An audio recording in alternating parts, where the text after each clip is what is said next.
everybody, it's Christine Ernst, the Fat Ass Cancer Bitch, coming to you today from the Cozy Writing Cottage here in Sandwich, Massachusetts. It is Saturday, August 1st. Rabbit. It's a gorgeous day out there. My tomato patch is calling. And it's time for a new calendar page from my my women's history calendar. So we're saying goodbye to Constance Markievicz, the Irish suffragist and revolutionary.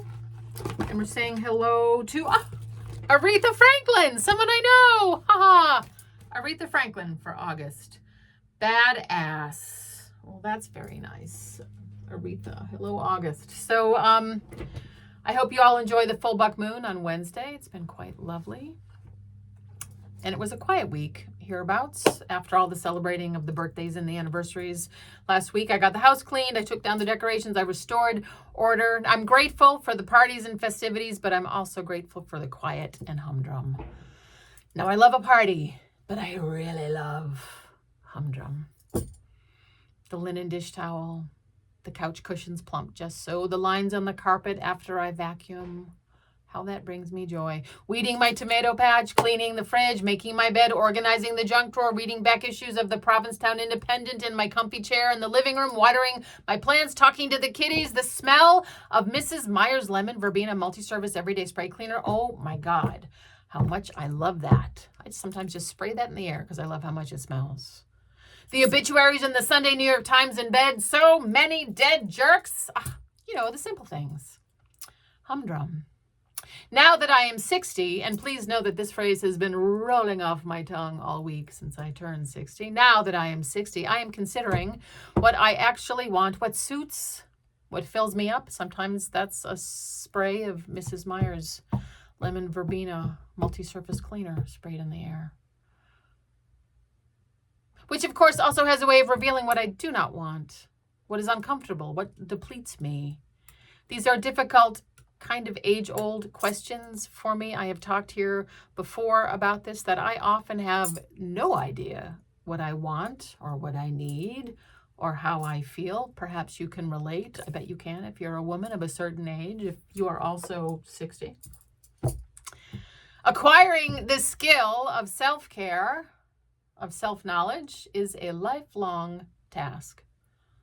Historically, for me, at least, but also for so many of the women I know, we make do. We figure it out. We slog through. We settle. We are extremely fluent in thrift, in scarcity mindset, clearance rack, sow's ears, and good enough. Skills that are frankly awesome for certain things in my life: saving money, using up leftovers, minimizing my carbon footprint, self-sufficiency, identifying cashmere sweaters at Savers, for instance. These same skills are also dismal for other things in my life. Jobs, relationships, hoarding mason jars and twist ties. Basic fundamental self-care. The same can-do, the possibilities determination that I activate to approach a dinged-up, listing, perhaps fatally damaged piece of furniture with a free sign at the end of someone's driveway is exactly the wrong plan to activate when approaching a dinged-up listing, perhaps fatally damaged employer. For instance, my advice, get it in fucking writing first. Or a dinged-up listing, perhaps fatally damaged new friend. Beware people who want to be your besties right away. It's a trap. Or especially a dinged-up listing, perhaps fatally damaged partner. For instance, for reference, see my first two marriages, Robinson 1988, Rathbun 1992, as well as every single romantic relationship until Ernst 2006. This has been sort of my MO. I have done this over and over. My I can make this work enthusiasm quickly becomes a grim slog as the familiar reality sets in. The heartache. Oh, the heartache of the diminishing return. Settling for less and less and less. And then, of course, I get stuck in the sunk cost fallacy since I have spent so much time peeking under the peeling veneer to reveal a patch of beautiful hardwood that merely acts like a drug. I knew it. There's something worth saving under there. Pro tip: if the veneer is peeling, and it almost always is, step away. So much time you will waste on the small repair. The drawer that will never open. The knobs that don't match. So many coats of paint I just love a fixer-upper. I guess this is what I deserve.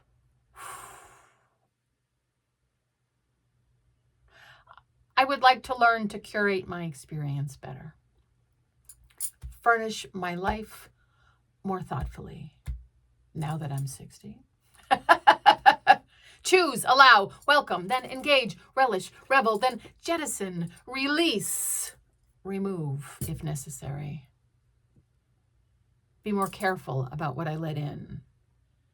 Get better at booting, which does not serve me.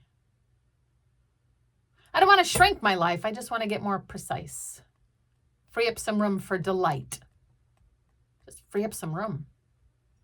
For instance, this past week alone, now that I am 60, I packed up 8 big grocery bags of books to bring to the book bin at the transfer station. If you know me at all, you know that I hold on to beloved books like a bridge troll, but it was time for me to let them go and let someone else love them. If you happen to be at the Sandwich transfer station, there are 8 big bags of some very fine cookbooks in there today. 2, I conserved energy and I totally gray rocked a sitch at work, and I did not flip any tables. I am getting excellent at not flipping tables, which is fun to do occasionally, but rarely ends well. But that scathing roman à clé is practically writing itself. And 3, I meditated on a new word I recently learned. You should know it too. Pronoia. Pronoia, P-R-O-N-O-I-A. I'm not sure if this is a real word or just a trendy neologism. Neologism? New word. I'm not sure if it's a trendy new word that somebody just made up, but I don't care. Pronoia is the opposite of paranoia, which is the belief that the world is working against you. Pronoia is the belief that the world is working in your favor. Pronoia. Now that I am 60, I'm going to think about this word a lot. Pronoia. The world is working on my behalf. What if it all works out? What if it all turns out okay?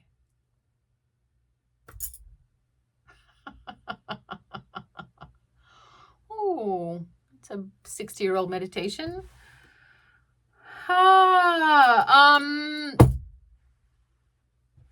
I hope you find some delight today. I hope you feel like you can come as you are, whatever your age. And you are beloved.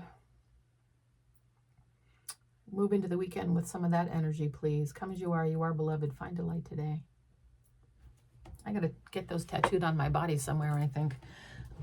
If I were a person who got tattoos, but now that I'm 60, all bets are off. Pronoia. And the world is working on my behalf. So last night I was walking home from Marnie and Melinda's coming down their driveway.